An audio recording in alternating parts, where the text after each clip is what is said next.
Right. 10 meters is all over the place. Sunny out, but the snow is still here in places. Still got snow on the car back there.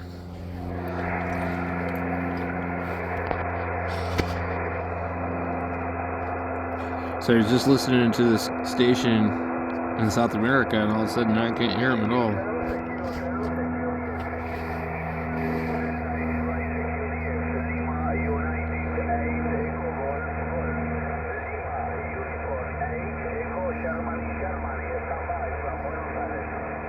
Kilo Golf 7 Hotel Victor Romeo.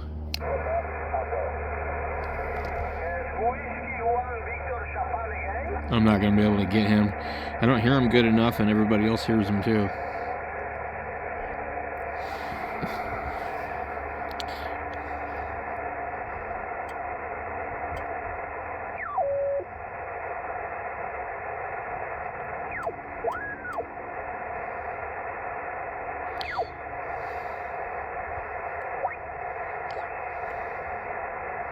I need to take this knob and get the edges out of here.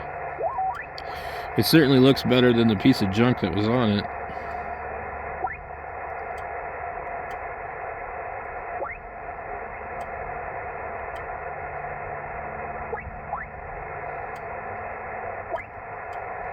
What it's doing now is it's catching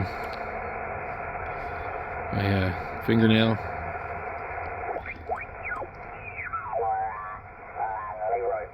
Alpha Bravo 0 Papa Victor, VA7 Romeo Whiskey.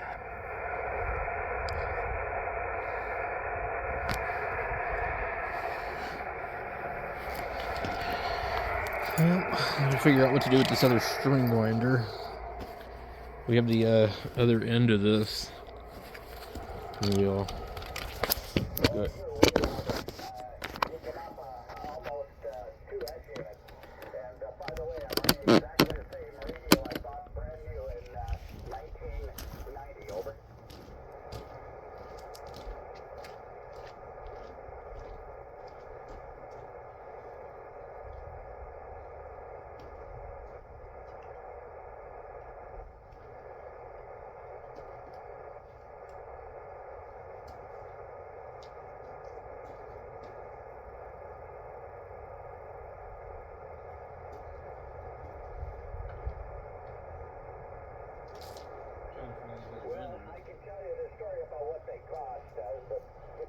Previous year, I bought and I was talking to you before. I just flipped it off the screen when I hit save on our contact. I think I was talking to you the other day.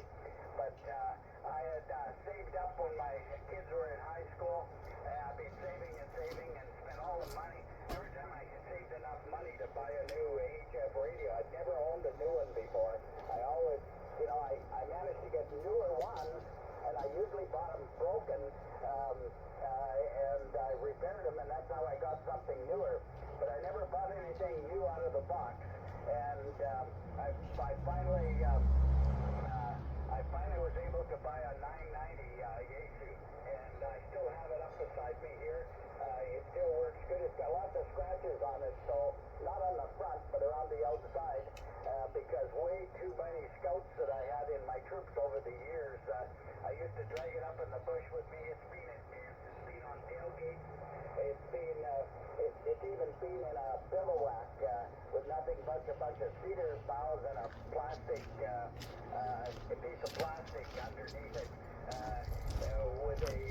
So this design could definitely use some improvement. I can't wind it like that. This is also really thick wire. In 1989, I bought a brand new Chevy four-door car for the family. And the next year, when I made quite a sum of money with my business, and I jumped on this. I wanted to get into contesting, and I bought this brand new in 1990.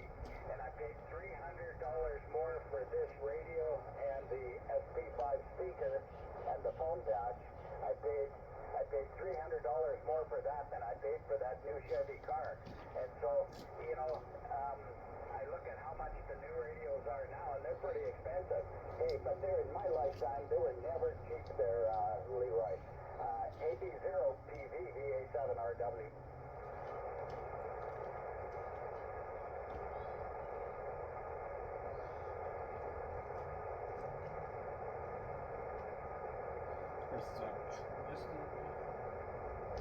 Well, you know, I can't believe I did that because I better be copying instead of trusting my memory. I wrote big letters on my sheet of paper here and put down Leroy. I just need a, you know, but you're actually the first Leroy I've ever met. I can't say there isn't more out there, but and I'm sure I would remember it having part of that as my first name. So it's kind of unique. Do you have other people named that in your family where you named after somebody else there? Over?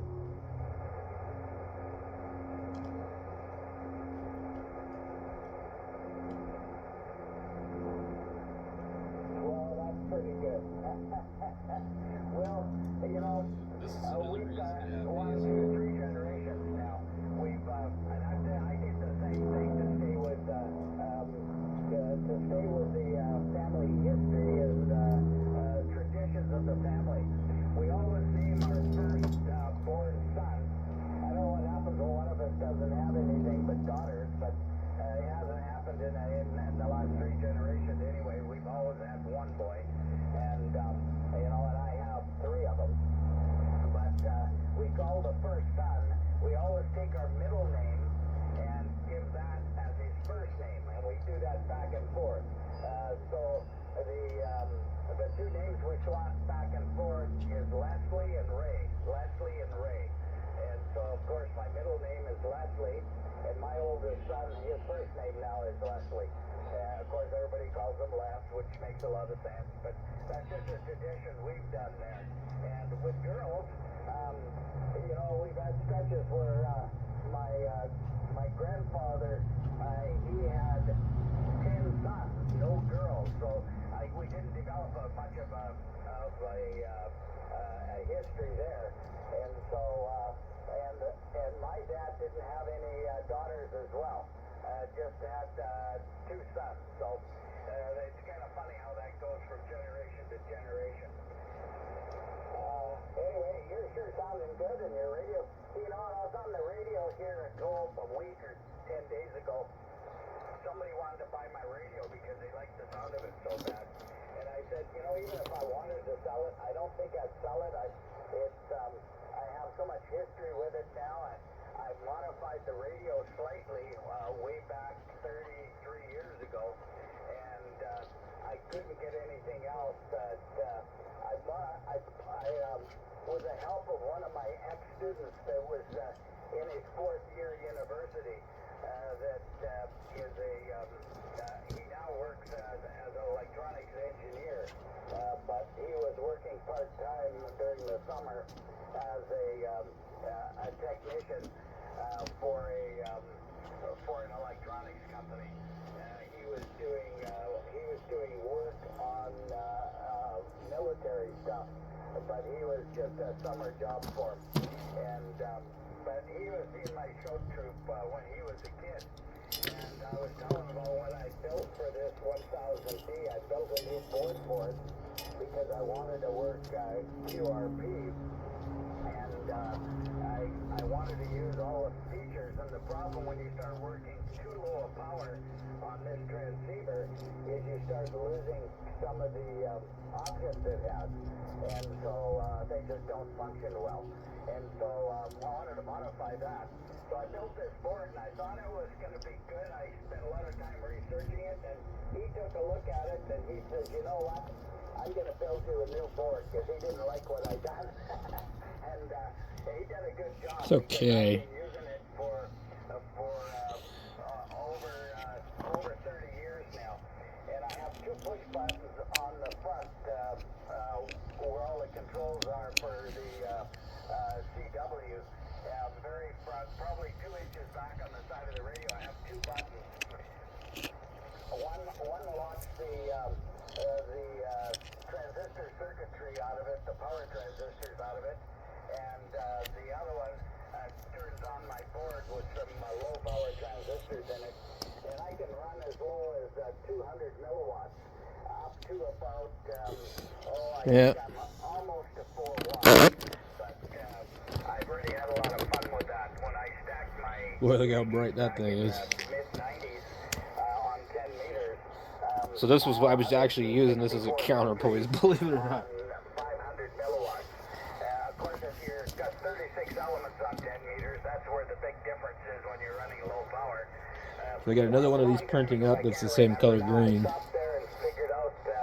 And this will be, I won't use this as a counterpoise because this is, what is this? This is 14 gauge wire, 12 or 14, I don't remember what. So if I redesign this, I'm going to make it look like finger holes, make it thicker.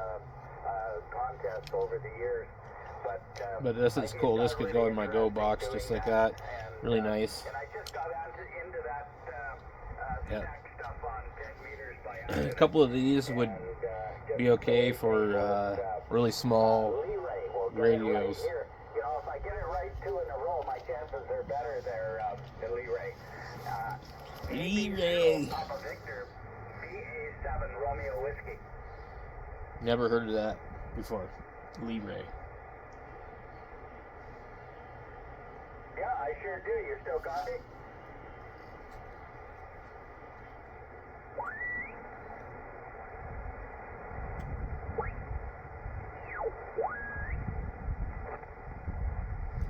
Well, it sure is nice out with the sun. We've had such crappy weather.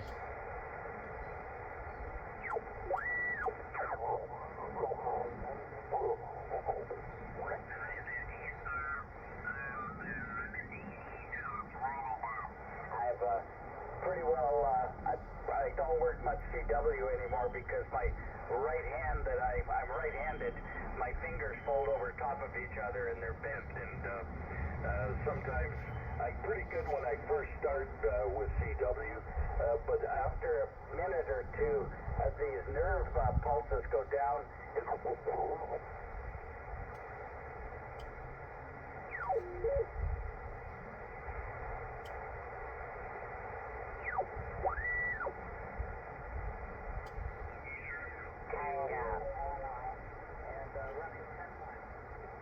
okay, the camera's still up on my side.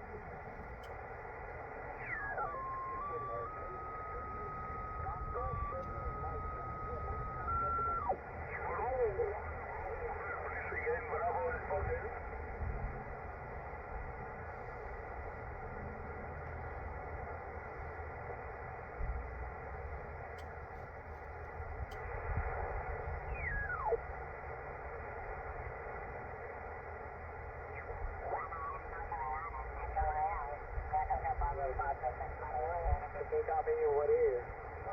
John, I told you I'd make up my mind on the other gentleman that account tonight.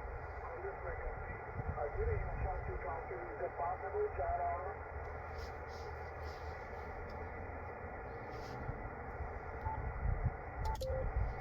So I wonder if now I took the wire off here.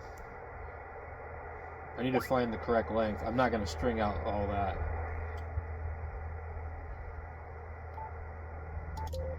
So what I think I found was this thing won't tune 10 without a counterpoise.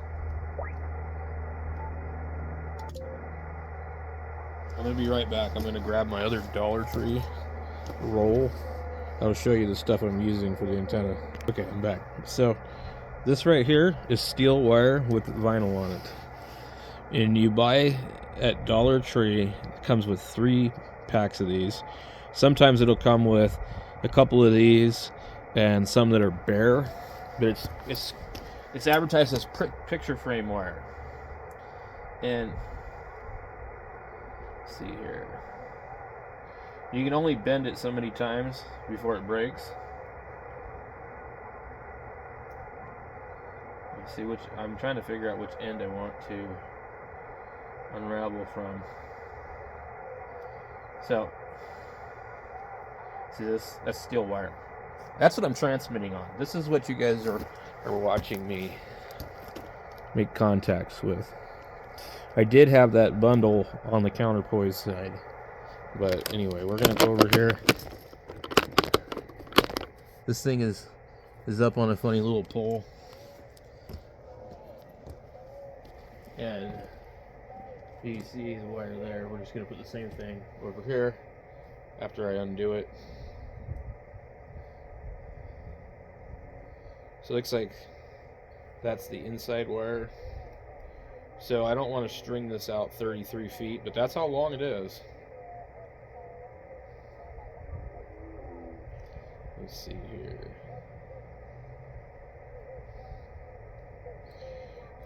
We need to undo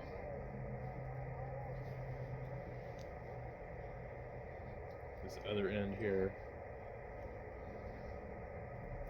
This is just steel wire. You can hear the signal change. So I think it is critical to have some type of counterpoise on these. I'm just gonna unroll it a little bit. Maybe I'll just let it hang here. I want to see how much of a difference it'll make. So it's not even touching the ground.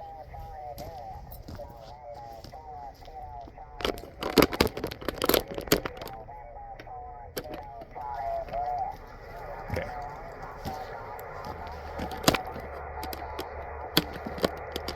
Let's see if it'll tune.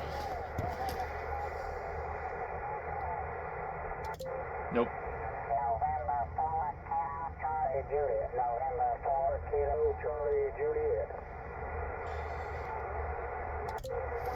So let's go and unravel some more of it until it works.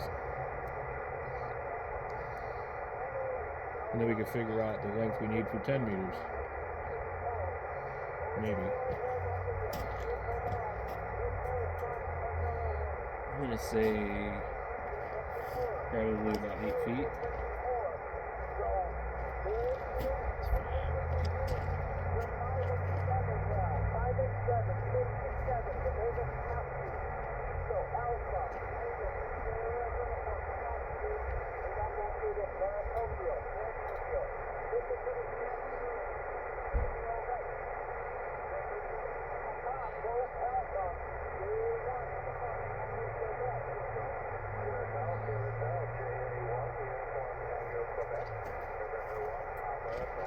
Alright, I think we rolled out about like 8 feet, maybe less.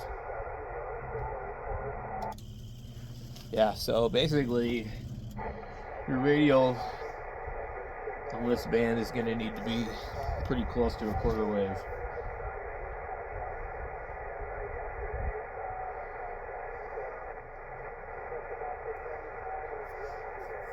So, but I mean, that's like a super good deal. You could go to the Dollar Tree. It's $1.25 now. What was this? A wooden pin. I was just looking on the ground and saw that. So you could go to Dollar Tree for $1.25 and buy a pack of picture frame wire and literally get on the air for $1.25. Even if you don't have the 9-to-1 balun or whatever they're using, you could still take that and make a little coax connector. You could get something like this, right? Put 33 feet here, 33 feet here, put a connector here, run it to the coax, run it to your radio. I guarantee it's going to tune something. So, and it should cover, multiple bands with just the tuner and the radio. Just fiddling with it. So, yeah, I mean, there's all kinds of ways to do this. But also, always keep in mind that just because people say, well, this isn't going to work or that isn't going to work, sometimes you need to improvise for your situation. Sometimes you have to work with what you got. If all you can do is put an antenna up inside the attic, or let's say you live in a high-rise apartment, you could tape this wire around the walls of your apartment and make a dipole. You could build a loading coil and make a vertical and put it on your balcony. There's lots of things you can do. So you just need to do whatever works. Let's see.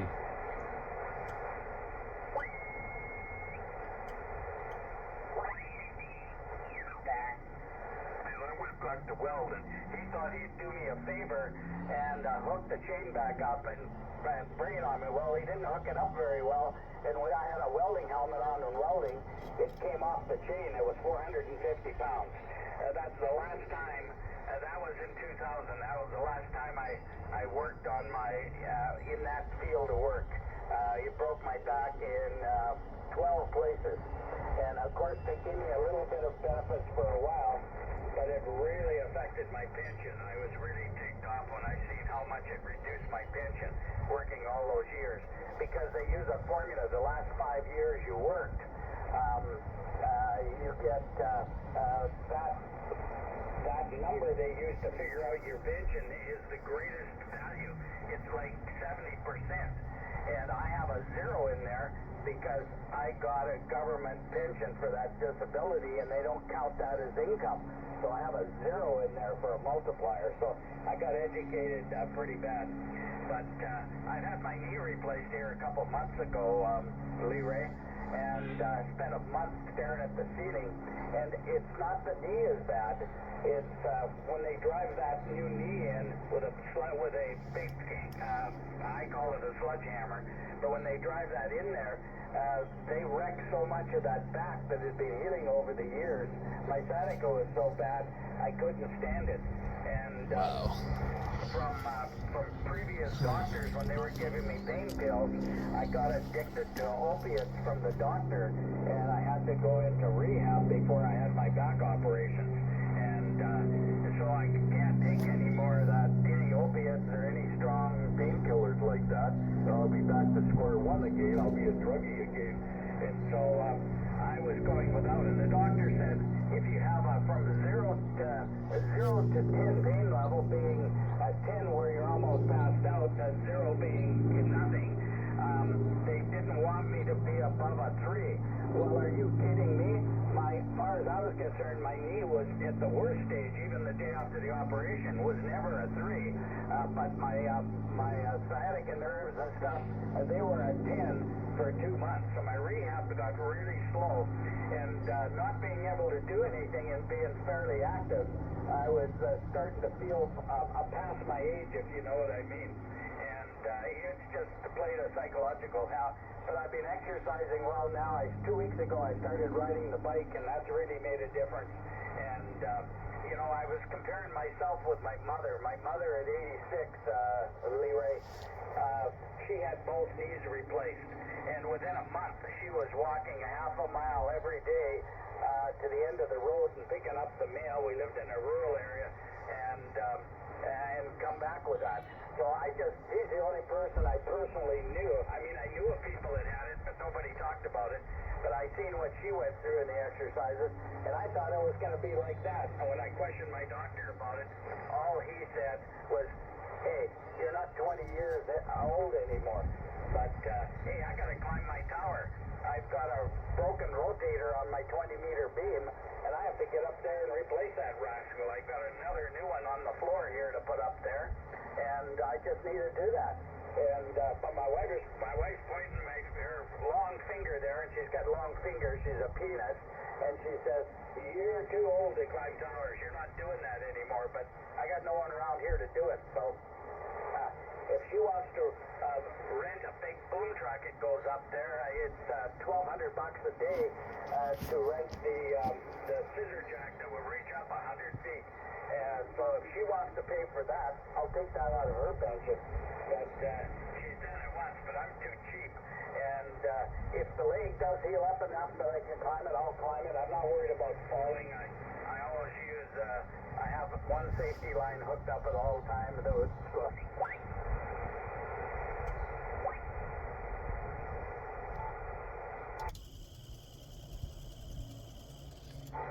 So let's see what bands we can cover with this.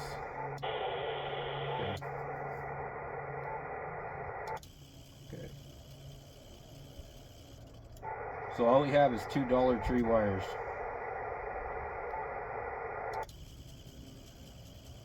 And one of them's only out 8 feet, the other one's out 30 something.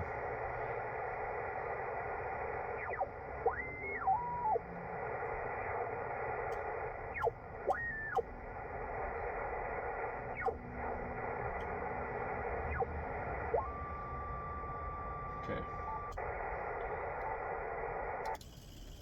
So far it's tuning all the bands.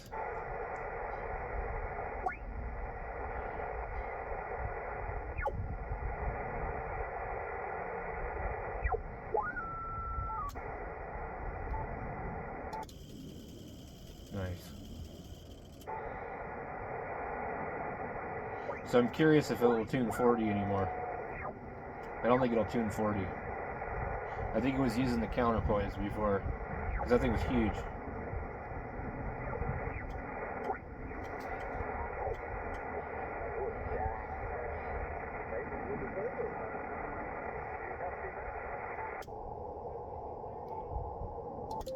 Won't tune that.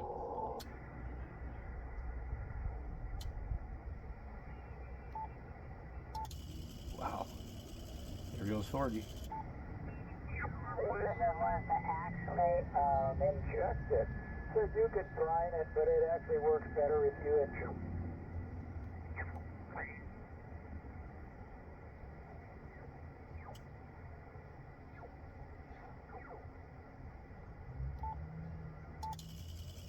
I don't generally get on 40 during the day. There's a bunch of douchebags on there. Jammers and arrogant idiots. And they really get upset if you break in and ask for a radio check.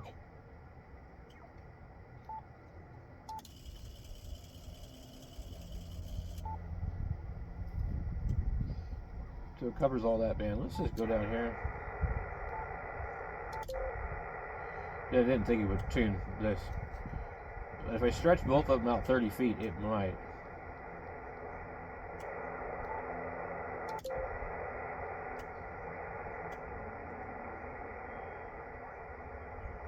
Let's go all over to the top.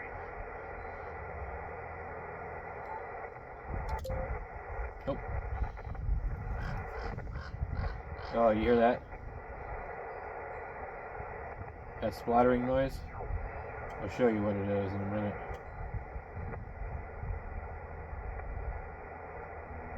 It's one of these guys over here.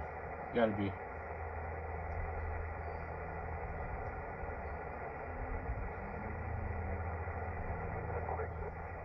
Right here. So the splattering is somebody on this frequency. You should be able to. And our phones will take an eSIM also, so you don't need to have a chip to put in there.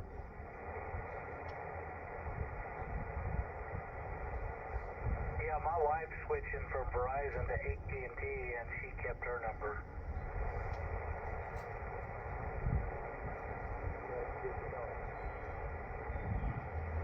It's probably one of the guys that's a little bit closer to me. Yeah, the fortunate part is, like Doc said, their system is very robust, and you know, you can almost go anywhere and have cell phone coverage.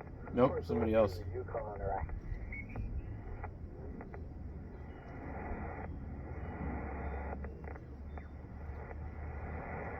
It's somebody on a different frequency.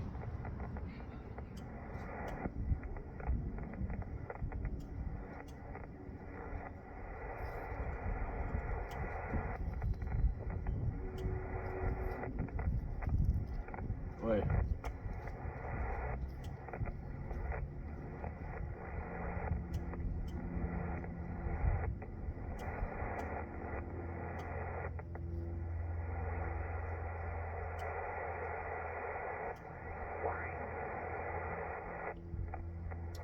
I thought it would be those guys.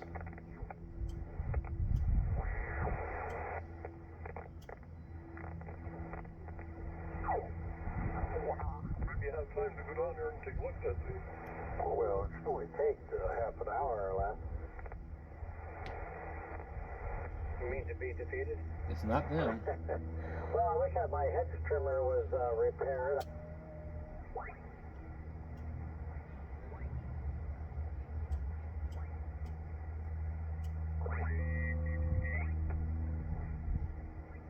hear it on here too.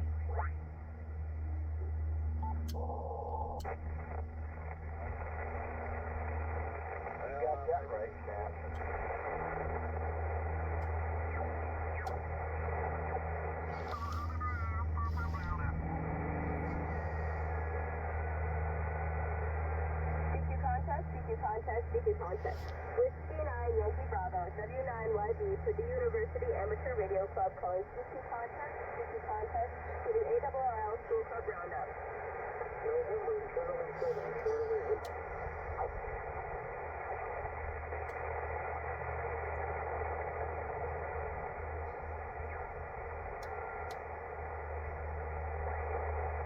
8. Anyway, that's enough for me.